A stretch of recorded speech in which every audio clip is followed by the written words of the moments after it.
Deuteronomy 25. Suppose two people take a dispute to court, and the judges declare that one is right and the other is wrong. If the person in the wrong is sentenced to be flogged, the judge must command him to lie down and be beaten in his presence with the number of lashes appropriate to the crime. But never give more than 40 lashes. More than 40 lashes would publicly humiliate your neighbor. You must not muzzle an ox to keep it from eating as it threads out the grain. If two brothers are living together on the same property, and one of them dies without a son, his widow may not be married to anyone from outside the family. Instead, her husband's brother should marry her and have intercourse with her to fulfill the duties of a brother-in-law. The first son she bears to him will be considered the son of the dead brother, so that his name will not be forgotten in Israel.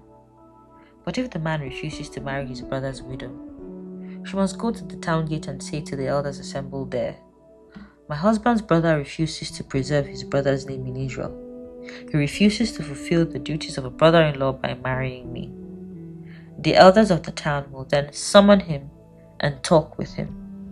If he still refuses and says, "I don't want to marry her," the widow must walk over to him in the presence of the elders, pull his sandal from under his foot and spit in his face.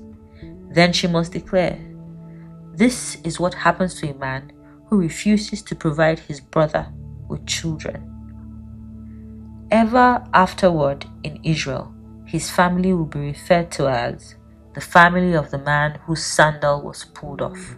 If two Israelite men got into a fight, and the wife of one tries to rescue her husband by grabbing the testicles of the other man, you must cut off her hand.